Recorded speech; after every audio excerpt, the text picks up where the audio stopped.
আসসালামু আলাইকুম। আবারও ফিরে আসলাম ফৌজদারি কার্যবিধি 1898 সালের সম্পূর্ণ পাঠ এবং সংক্ষিপ্ত ব্যাখ্যায়। তো আজকে শুরুতেই একটা প্রশ্নের জবাব দিয়ে নেব। আমার খুব ঘনিষ্ঠ একজন ভাই আমাকে প্রশ্ন করেছেন মেসেঞ্জারে যে আমি যেভাবে পড়ছি বা পড়াচ্ছি এভাবে পড়ে বা পড়িয়ে কি আসলে বার কাউন্সিলে পাশ করা যাবে অথবা 5 বছরও পাশ করা যাবে কিনা, তার প্রশ্ন হচ্ছে এটা। আমি তাকে স্পষ্টভাবে উত্তর দিয়েছি যে না, আমি যেভাবে পড়ছি এভাবে বার কাউন্সিল পাশ করা সম্ভব না। কারণ আমি যেটা পড়ছি সেটা বার কাউন্সিল পাশের জন্য বার কাউন্সিলের পড়া পড়ছি না। বার কাউন্সিলে পাশ করার জন্য অবশ্যই কোচিং করতে হবে, গ্রুপ স্টাডি করতে হবে, তারপর প্রিভিয়াস যে কোশ্চেনগুলো আছে বার কাউন্সিলের সেগুলোকে স্টাডি করতে হবে এবং সর্বোপরি হচ্ছে সারাক্ষণে পড়াশোনা করতে হবে, যেটা বার কাউন্সিল পরীক্ষার জন্য রিলেটেড। আপনাকে অবশ্যই সাজেশান তৈরি করে নিতে হবে। শুধু সাজেশান করলে হবে না, সাজেশানে আসলে অনেক ক্ষেত্রে হয় না। আর বার কাউন্সিলের আমরা যদি সিলেবাস দেখি, সিলেবাসে আইনের কোন কোন ধারা বা আইনের কোন অংশগুলো সিলেবাস সেটাও সিলেবাসভুক্ত করা আছে। অর্থাৎ পুরো আইনও অনেক ক্ষেত্রে বার কাউন্সিলে সিলেবাসভুক্ত না। তো পুরো আইন পড়ার উদ্দেশ্য হচ্ছে এটাই যে এখানে তো প্রত্যেক দিন বেশি না 30 মিনিট সময় আমি নিচ্ছি, এটা একটা এক্সট্রা অ্যাক্টিভিটিস বলা চলে। তো অনেকেই আমাকে অনেক সময় কল দিয়ে জানতে চান যে মূল আইন বই কোনটা পড়ব, মানে অনেকেরই আগ্রহ যে মূল আইনটা পড়ব। আর আমি আগেও বলেছি, এখনও বলছি যে আমি দিনের মধ্যে হয়তো এই লাইভের মাধ্যমে আমি আমার জন্য আধা ঘন্টা সময় বা 1 ঘন্টা সময় ব্যয় করছি এবং অন্যদের জন্য ব্যয় করছি। আর এই লাইভে আসার জন্য আমাকে হয়তো আরও আধা ঘন্টা পড়তে হয়। এগুলো সম্পূর্ণরূপে এক্সট্রা, বার কাউন্সিলের জন্য এটা একটা এক্সট্রা পাওয়া না, পরীক্ষার জন্য, অন্য কিছু না। অতএব আমি যেভাবে আইন পড়ে যাচ্ছি এইভাবে পড়ে বার কাউন্সিল পাশ করা যাবে বা এলএলবি পাশ করা যাবে সেটা বলা ঠিক হবে না। আমি শুধুমাত্র আইনগুলোকে পড়ে যাচ্ছি এবং এটাকে সামান্যভাবে ব্যাখ্যা করছি, যাতে আমরা পরীক্ষা প্রস্তুতিতে যে ধারাগুলো বা পরীক্ষার প্রস্তুতির যে প্রশ্নগুলো পাই সেগুলো যাতে আমরা আইনের সাথে রিলেট করে পড়তে পারি, সেই কারণে আসলে এই উদ্যোগ। এটা হচ্ছে একটা কথা। আরেকটা কথা, অনেকে আমাকে প্রায় সময় বলেন যে এলএলবি পরীক্ষার জন্য কোন মূল বইটা কিনবো। আমি স্পষ্টভাবে বলে দিই যে মূল বইয়ের কোনো দরকার নাই। আপনি এলএলবি পাশ করতে চান তাহলে গাইড পাওয়া যায় ভালো ভালো বা হ্যান্ড নোটস পাওয়া যায়, সেগুলো পড়লেই এনাফ। আর আপনি যদি আইন সম্পর্কে অনেক বেশি জানতে চান, ভবিষ্যতে আইনজীবী হিসাবে আপনি অনেক বেশি নলেজ গ্যাদার করতে চান, সেই ক্ষেত্রে আপনি মেন বুক পড়বেন। বাট পাশ করার জন্য, বার কাউন্সিল পাশ করার জন্য মূল আইন পড়া বাধ্যতামূলক না। বার কাউন্সিল পাশ করার জন্য যেটা করা যাবে সেটা হচ্ছে কোচিং করা যেতে পারে। অনেক কোচিং আছে, ফার্মগেটে কোচিংয়ের অভাব নেই, যাত্রাবাড়িতে একটা কোচিং আছে। আমি কোনো কোচিংয়ের নাম মেনশন করছি না এই কারণে, কারণ হচ্ছে আমি কোচিংয়ের বিজ্ঞাপন দিতেও বসিনি এবং সব কোচিংয়ের নাম আমার জানাও নেই। যদি বলতে হয় সব কয়টা কোচিংয়ের নামই বলতে হবে, এই কারণে আমি শুধু এলাকাগুলো বলছি। মৌচাকে কোচিং সেন্টার আছে, ফার্মগেটে অনেকগুলো কোচিং সেন্টার আছে, যাত্রাবাড়িতে আছে, মিরপুরের দিকেও একটা আছে। আমার মিরপুরের দিকে সম্ভবত নেই, মোহাম্মদপুর বা ধানমন্ডি ওই দিকে আছে। তো কোচিংয়ে ভর্তি হতে হবে এবং হচ্ছে বার কাউন্সিল পরীক্ষার জন্য গাইড পাওয়া যায়, সেই গাইড পড়তে হবে, তারপর গ্রুপ স্টাডি করতে হবে এবং নিজেও পড়তে হবে। আর সর্বোপরি যে বিষয়টা সেটা হচ্ছে এগুলোকে রিলেট করার জন্য যদি আমাদের মূল আইনটা পড়া থাকে তাহলে সেটা আমাদের খুবই উপকারে আসবে। এই কারণে আমি আইনটা পড়ে যাচ্ছি। কিন্তু এটা বার কাউন্সিল পরীক্ষার প্রস্তুতি হিসাবে কোথাও কিন্তু আমি আমার যে ডেসক্রিপশন আছে ভিডিও, সেখানে লাইভের ডেসক্রিপশনেও কোথাও বলিনি যে বার কাউন্সিল পরীক্ষার প্রস্তুতি এটা। এখানে লেখা আছে যে বার কাউন্সিল পরীক্ষার্থী এবং এলএলবি পরীক্ষার্থীদের জন্য আইনের পাঠ। অতএব এটা একটা মানে আলাদাভাবে কেউ যদি বেনিফিট নিতে চান সেটার জন্য আধা ঘন্টা সময় প্রতিদিন দিতে পারেন, এটা হচ্ছে আমার মূল কথা। তো আমরা গতকাল পর্যন্ত যেটা পড়েছিলাম সেটা হচ্ছে স্পেশাল ম্যাজিস্ট্রেট। আমরা ইতিমধ্যে জেনেছি ম্যাজিস্ট্রেট দুই রকম, একটা হচ্ছে জুডিশিয়াল ম্যাজিস্ট্রেট, আরেকটা হচ্ছে এক্সিকিউটিভ ম্যাজিস্ট্রেট, বিচারিক ম্যাজিস্ট্রেট এবং হচ্ছে নির্বাহী ম্যাজিস্ট্রেট। বিচারিক ম্যাজিস্ট্রেট এবং জুডিশিয়াল ম্যাজিস্ট্রেট, জুডিশিয়াল ম্যাজিস্ট্রেট, বিচারিক ম্যাজিস্ট্রেট, বিচারিক ম্যাজিস্ট্রেট এবং নির্বাহী ম্যাজিস্ট্রেট কারা সেটা সম্পর্কে এই আইনের 4 নম্বর ধারাতেও দেওয়া আছে, এবং যখন আমরা তাদেরকে কিভাবে নিয়োগ দেওয়া হবে বা তারা কারা হবে সেটা যখন পড়ছি এখানে বিভিন্ন ধারা, সেখানে আমরা ধারণা পেয়েছি। আজকে আমরা পড়ব, আমরা বেঞ্চেস অফ ম্যাজিস্ট্রেটও পড়েছি।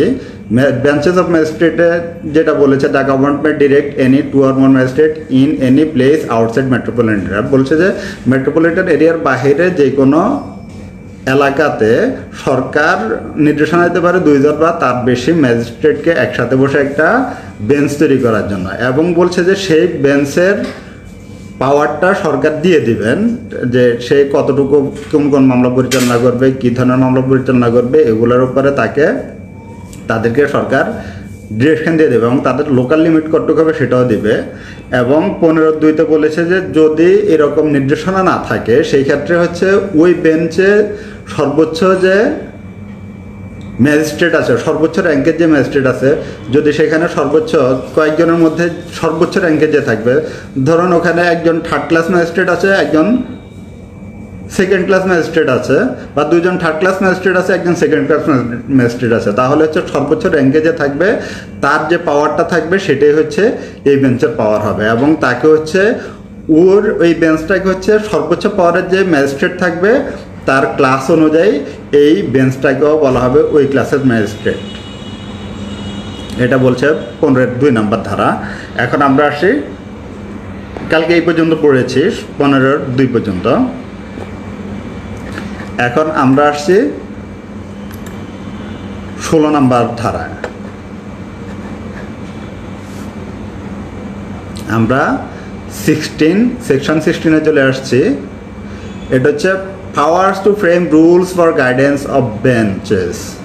আমরা আগে দেখেছি যে বেঞ্চ কিভাবে গঠিত হবে এবং বেঞ্চের পদমর্যাদা কি হবে সেটা আমরা দেখেছি। এখন আমরা আসছি যে 16 নম্বর ধারায় যে বেঞ্চকে গাইডেন্স করার জন্য বা বেঞ্চকে পরিচালনা করার জন্য এটা কিভাবে কি পাওয়ার করবে, এটার যে পাওয়ার দেবে সে পাওয়ারের রুল ফ্রেম করা বা রুল তৈরি করা। দ্য গভর্নমেন্ট মে, সরকার পারবে, or subject to the control of the government. Subject to the control, এটা আরও অনেকবারই আসছে আমাদের এখানে।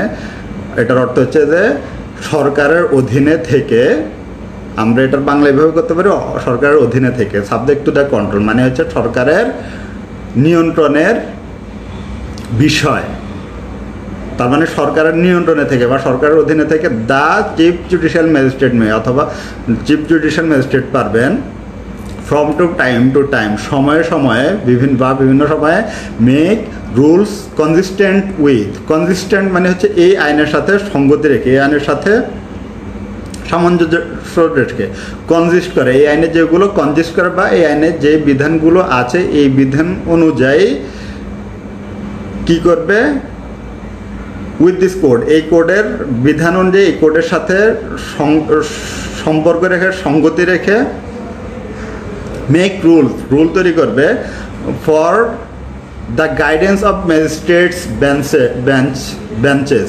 ম্যাজিস্ট্রেটদের বেঞ্চগুলোর গাইডেন্সের জন্য, বেঞ্চগুলোকে পরিচালনা করার জন্য, in any district respecting the following subject, যে কোনো জেলায় নিচের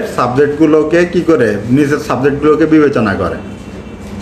তার মানে কি দাঁড়াচ্ছে এখানে, ইন্ট্রো 16 নম্বর ধারার প্রথম হচ্ছে ইন্ট্রোতে বলছে যে গভর্নমেন্ট পারবে অথবা গভর্নমেন্টের নিয়ন্ত্রণে থেকে চিফ জুডিশিয়াল ম্যাজিস্ট্রেট পারবে সময়ে সময়ে কি করতে, রুল তৈরি করতে, ম্যাজিস্ট্রেট বেঞ্চের গাইডেন্সের জন্য নিয়মাবলী তৈরি করতে বা বিধান তৈরি করতে পারবে একটা নির্দিষ্ট এলাকাতে। রেসপেক্টিং দ্য ফলোয়িং সাবজেক্ট, নিচের বিষয়গুলো সম্পর্কে, নিচের বিষয়গুলো কি কি, the classes of cases to be tried, the classes of cases to be tried, মানে হচ্ছে ট্রাই মানে হচ্ছে বিচার করা, টু বি ট্রাইড যেটা বিচার হবে, বিচার করার মতো বিচারাধীন কেসগুলোর শ্রেণীবিভাগ সম্পর্কে সে রুল করতে পারবে। The times and places of sitting, মানে ম্যাজিস্ট্রেট কোথায় বসবে সেই বসার জায়গা এবং সময় সম্পর্কে সে রুল করতে পারবে। The constitution of the bench for conducting trials, বিচার কার্য পরিচালনার জন্য বেঞ্চের গঠন সম্পর্কে। The mood of settling differences of opinion which may arise between the magistrate in session. The mode of settling differences of opinion, মানে ওপিনিয়নের যে difference may arise between the magistrate in session, মানে সেশন আমরা দেখেছি session জাজ বা session জাজ মানে হচ্ছে দায়রা বিচারক, সেশন কোর্ট হচ্ছে দায়রা আদালত, কিন্তু এই সেশনের আবার ভিন্ন অর্থে। এই সেশন মানে হচ্ছে বিচার কার্য পরিচালনা, যেটা ইন সেশন বিচার কার্য পরিচালনা অবস্থায়, এই সেশন মানে যে বিচার কার্য পরিচালনার যে বিষয়টা সেটা হচ্ছে session. Okay, the mood of settling differences of opinion which may arise between the magistrate in session, মানে বিচার কাজ চলা অবস্থায় ম্যাজিস্ট্রেটের মধ্যে যে ওপিনিয়নের মতামতের যে মত পার্থক্য তৈরি হবে সেটা সেটেল করা, সেটাকে মীমাংসা করার যে প্রক্রিয়া, মুড যে পদ্ধতি, সেটা সম্পর্কে সে কী করতে পারবে, রুল করতে পারবে। তার মানে 16 ধারাটা আমরা কি পাচ্ছি, 16 ধারার বলছে যে প্রথমে একটা ইন্ট্রো দিয়ে বলছে যে সরকার অথবা সরকার নিয়ন্ত্রণ থেকে চিফ জুডিশিয়াল ম্যাজিস্ট্রেট নিম্নোক্ত বিষয় সম্পর্কে কি করবে, সময়ে সময়ে এই কোর্টের সাথে, মানে এই বিধান বা ফৌজদারি কার্যবিধির সাথে সঙ্গতি রেখে ম্যাজিস্ট্রেট বেঞ্চের এই বিষয়গুলো সম্পর্কে রুল তৈরি করবেন। আর রুলগুলো হচ্ছে যে মামলাগুলোর যে বিচারাধীন মামলাগুলোর শ্রেণীবিন্যাস সম্পর্কে, এবং হচ্ছে ম্যাজিস্ট্রেট বেঞ্চটা কোথায় বসবে সেটা সময় এবং কোথায় বসবে সেটা সম্পর্কে, এবং বেঞ্চ হচ্ছে কীভাবে, মানে বিচার কার্য পরিচালনার জন্য বেঞ্চ কিভাবে গঠিত হবে সেটা সম্পর্কে, এবং হচ্ছে বিচার কার্য পরিচালনাকালীন যে ম্যাজিস্ট্রেটদের মধ্যে ওপিনিয়নের মত পার্থক্য দেখা দেবে সেটা কিভাবে সেটেল করবে, সেটা কিভাবে মীমাংসা করবে, সেটা সম্পর্কে হচ্ছে সরকার অথবা সরকারের অধীনে থেকে প্রধান বিচারিক ম্যাজিস্ট্রেট রুল তৈরি করবে বা করতে পারবে। ওকে, এখন আমরা আসছি 17 নম্বর ধারায়। 17 নম্বর ধারায় বলছে subordination of executive, judicial and metropolitan magistrate. Judicial magistrate, executive নির্বাহী ম্যাজিস্ট্রেট, বিচারিক ম্যাজিস্ট্রেট এবং হচ্ছে মহানগর ম্যাজিস্ট্রেটের সাবঅর্ডিনেশন মানে হচ্ছে কি অধীনস্থতা, তার মানে তারা কার অধীনে হবে সেটা সম্পর্কিত ধারা হচ্ছে 17 নম্বর ধারা বলছে যে অল এক্সিকিউটিভ, 17 ধারা উপধারা 1, all executive magistrate appointed under section 10 and 12(1). আমরা সেকশন 10-এ দেখেছি যে এক্সিকিউটিভ ম্যাজিস্ট্রেট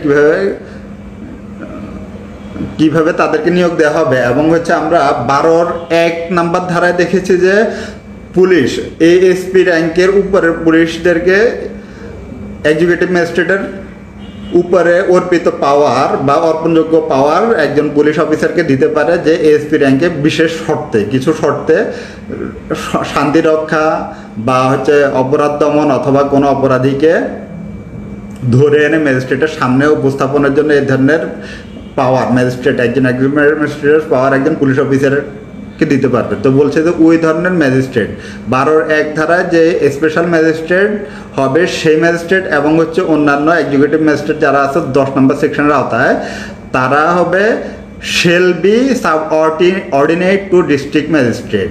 তারা হচ্ছে ডিস্ট্রিক্ট ম্যাজিস্ট্রেটের সাবঅর্ডিনেট হবে, ডিস্ট্রিক্ট ম্যাজিস্ট্রেটের অধীনে, জেলা ম্যাজিস্ট্রেটের অধীনস্থ হবে কে district magistrate who from time to time, যিনি হচ্ছে সময় সময় গিভ স্পেশাল অর্ডার, বিশেষ আদেশ দেবেন কনজিস্ট্যান্ট উইথ দিস কোড, এই কথাটা কিন্তু আজকে বারবার পাচ্ছি। কনজিস্ট্যান্ট উইথ দিস কোড, কনজিস্ট্যান্ট মানে হচ্ছে এই কোডে যেগুলো আছে, যেসব বিধান আছে সেই বিধানগুলোর সাথে সঙ্গতি রেখে সেগুলো অনুযায়ী কি হবে, as to distribute of business among such magistrate, এইসব ম্যাজিস্ট্রেটের মধ্যে বিজনেস আর কি ব্যবসা না, বিজনেস মানে হচ্ছে কাজ বা তাদের যে দায়িত্ব সেটা। তো বলছে যে 17 1 নম্বর ধারায় বলছে যে এক্সিকিউটিভ ম্যাজিস্ট্রেট হচ্ছে মানে 10 নম্বর ধারার আওতায় এবং হচ্ছে 12 1 নম্বর আওতায় যেসব এক্সিকিউটিভ ম্যাজিস্ট্রেট নিয়োগ হবে তারা হচ্ছে ডিস্ট্রিক্ট ম্যাজিস্ট্রেটের সাবঅর্ডিনেট হবে, অধীনস্থ হবে। এবং ওই ডিস্ট্রিক্ট ম্যাজিস্ট্রেট হচ্ছে সময়ে সময়ে বিশেষ অর্ডার দেবেন এই বিধানের মানে এই বিধি বা ফৌজদারি কার্যবিধির নিয়ম অনুযায়ী, এই বিধির সাথে সঙ্গতি রেখে টু ডিস্ট্রিবিউট মানে এই ম্যাজিস্ট্রেটের মধ্যে তাদের কাজ বা তাদের বিচার, তাদের এখতিয়ার বুঝিয়ে দেওয়ার জন্য সে সময় সময় কি অর্ডার দিবে ডিস্ট্রিক্ট ম্যাজিস্ট্রেট।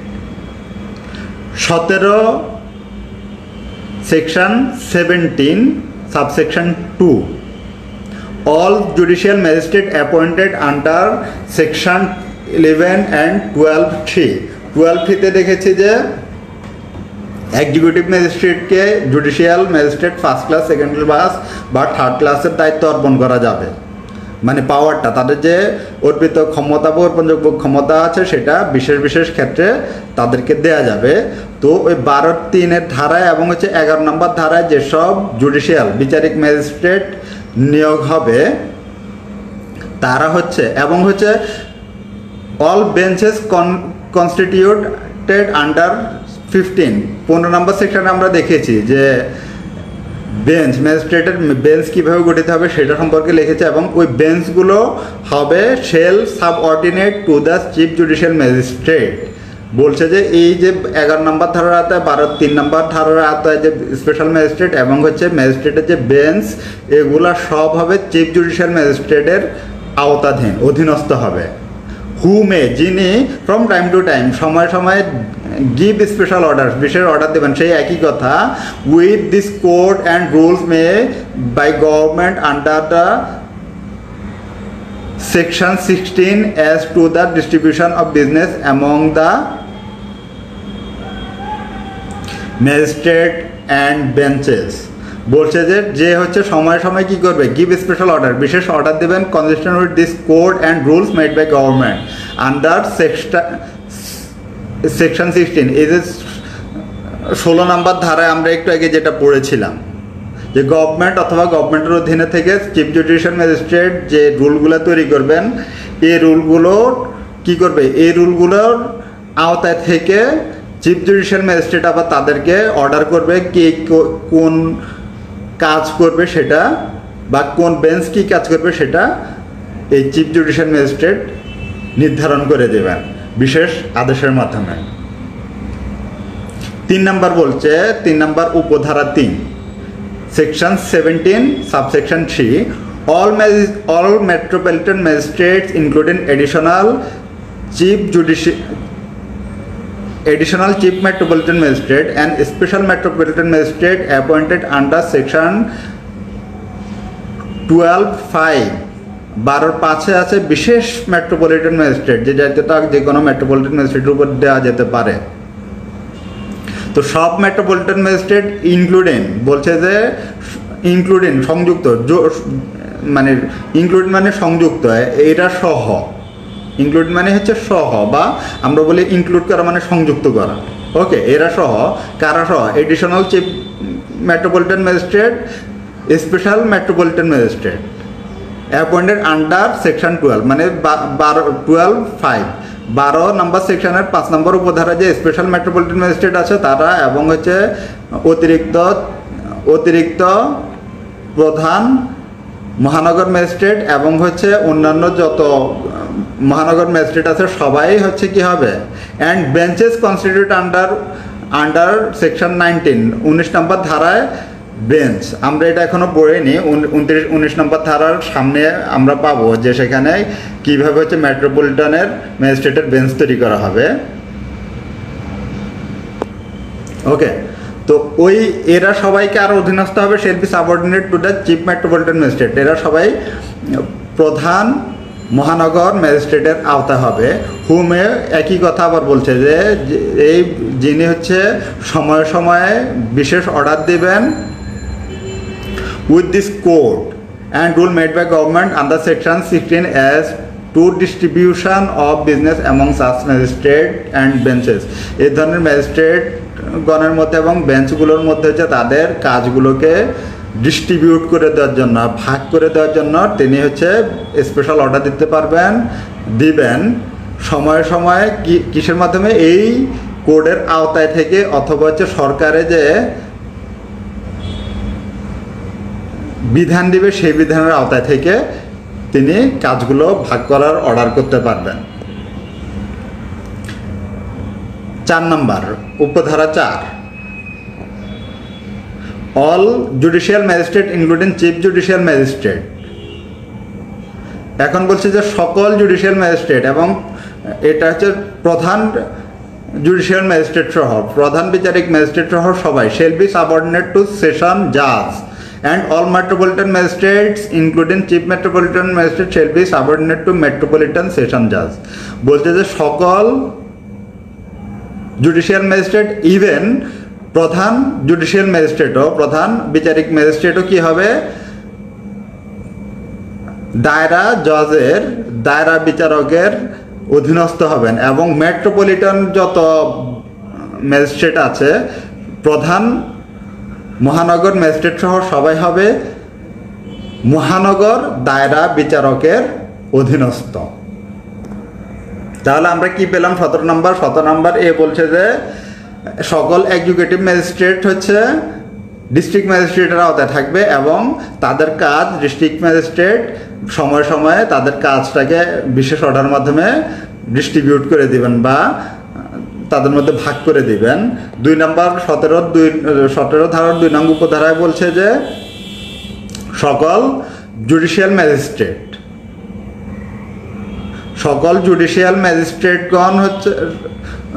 ম্যাজিস্ট্রেটগণ হচ্ছেন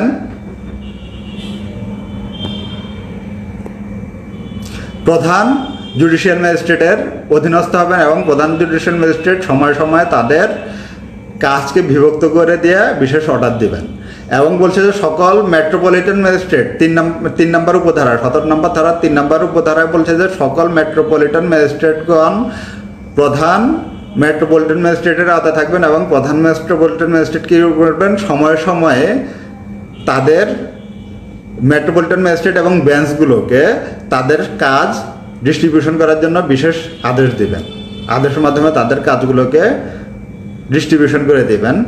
এখন দেখেন এখানে 17(1) যেটা আছে সেটা হচ্ছে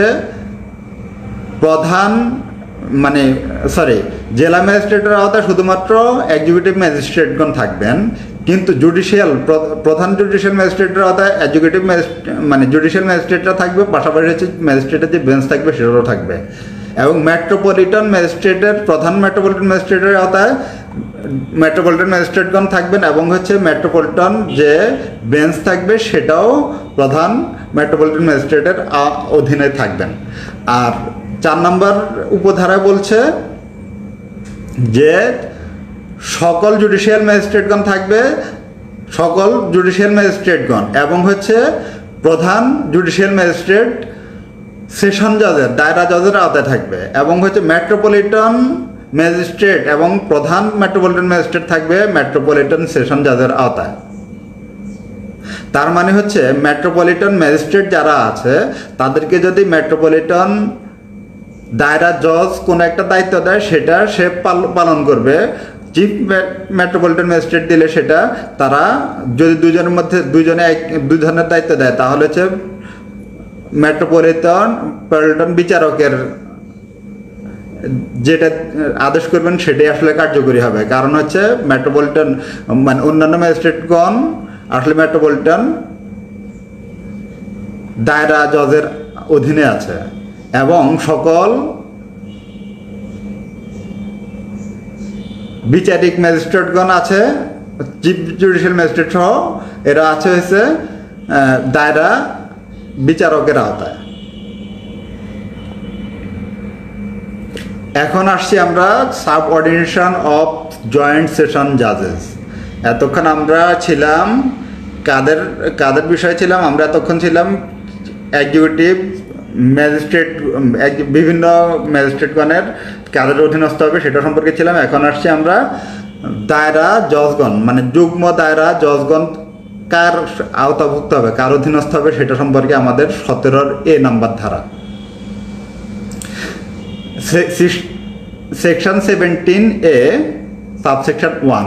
All joint sessions judges shall be subordinate to the session judge in whose court they exercise jurisdiction. বলছে সকল যুগ্ম দায়রা বিচারকগণ কি হবে, অধীনস্থ হবে the sessions judges whose court, মানে সেশন জাজের আওতা দায়রা বিচারকের আওতা হবে সকল যুগ্ম দায়রা বিচারকগণ। এবং তারা কোন দায়রা বিচারকের আওতা হবে, যার কোর্টে তারা তাদের জুরিসডিকশন বা এখতিয়ারটা তারা এক্সারসাইজ করছে। অ্যান্ড দ্য সেশন জাজ মে ফ্রম টাইম টু টাইম, এবং সেশন জাজ কি করতে পারবে, পারবে ফ্রম টাইম টু টাইম, সময় সময় make rules to give special orders, make rules বিধান তৈরি করতে পারবে, অর গিভ স্পেশাল অর্ডার্স অথবা বিশেষ আদেশ দিতে পারবে, কনজিস্টেন্ট উইথ দিস কোড, এই কোডের সাথে সঙ্গতি রেখে, এই কোডের সাথে সঙ্গতি রেখে, as the distribution of business among such joint sessions জাজেস। বলছে যে তা, এবং এই যে সেশন জাজ কি করতে পারবে, সময় সময় হয় বিধান তৈরি করতে পারবে অথবা বিশেষ অর্ডার দিতে পারবে এই কোডের আওতায় থেকে, as the distribution of business among such joint session জাজেস, মানে এই যে যুগ্ম দায়রা জজের কাজগুলো ডিস্ট্রিবিউশন করে দেওয়ার জন্য, ডিস্ট্রিবিউশন অফ বিজনেস কাজের, মানে তাদের কার্যপরিধির কাজের ডিস্ট্রিবিউশনের জন্য সে অর্ডার বা রুল তৈরি করতে পারবে।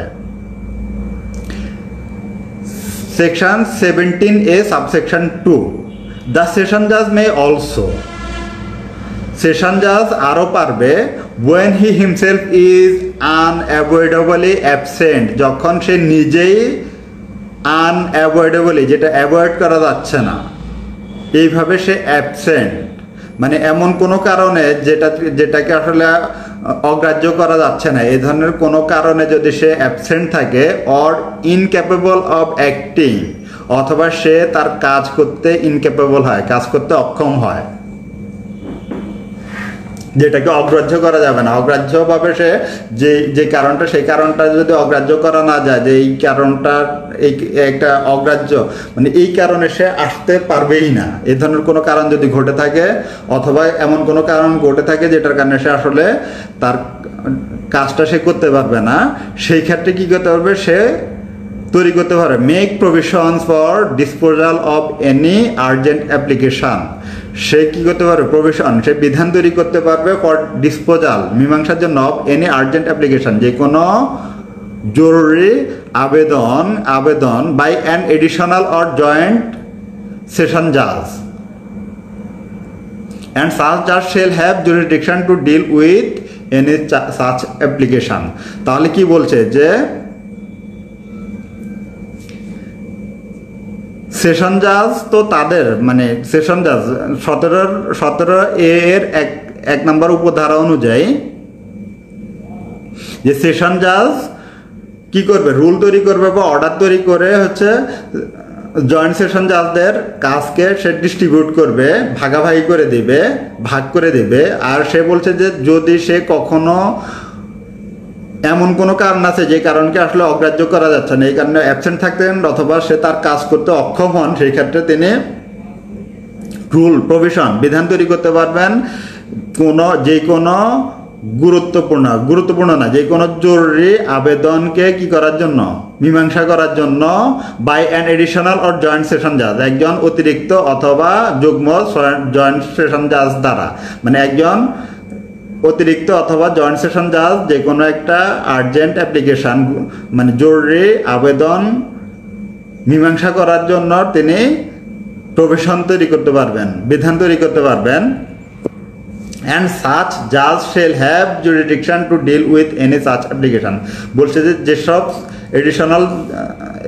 এডিশনাল অথবা জয়েন্ট সেশন জাজের জন্য যে বিধানটা তিনি তৈরি করবেন সেই বিধান অনুযায়ী হচ্ছে এসব জাজগণ কি করতে পারবে, এই ধরনের অ্যাপ্লিকেশনগুলোকে মীমাংসা করার এখতিয়ার রাখেন। এখন আসছি আমরা কোর্টস অফ মেট্রোপলিটন। এটা আমরা সাব চ্যাপ্টার বলা চলে, দ্বিতীয় অধ্যায়ের হচ্ছে উপ অধ্যায় বলা চলে এটাকে। ডি নাম্বার উপ অধ্যায়ে আসছি কোর্ট অফ মেট্রোপলিটন ম্যাজিস্ট্রেট, মেট্রোপলিটন ম্যাজিস্ট্রেটের কোর্ট সমূহ।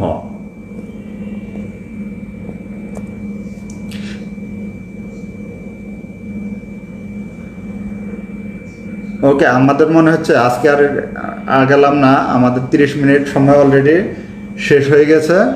আজকে আর সামনে আগাবো না, বাকিটা কালকে আবার আলোচনা করব। আর আবারও একটা কথা আজকে স্মরণ করিয়ে দিচ্ছি সবাইকে, সেটা হচ্ছে আমার যেই লাইভটা হচ্ছে সেটা মূলত ফৌজদারি কার্যবিধির পাঠ, আমরা আইনটাকে পাঠ করে যাচ্ছি এবং হচ্ছে সংক্ষিপ্তভাবে ব্যাখ্যা করে যাচ্ছি। ব্যাখ্যাটাও হচ্ছে কি খুব বেশি ব্যাখ্যা না, এটার ইংরেজি থেকে জাস্ট বাংলা করে যাচ্ছি। এটার দুইটা কারণ, একটা কারণ হচ্ছে মূল আইনটা যদি আমাদের জানা থাকে তাহলে আমাদের বার কাউন্সিল পরীক্ষার বা এলএলবি পরীক্ষা যাই বলি না কেন বা জুডিশিয়ারি পরীক্ষা যাই বলি না কেন সেটার প্রস্তুতি নিতে আমাদের সহজ হবে যদি মূল আইনটা আমাদের জানা থাকে।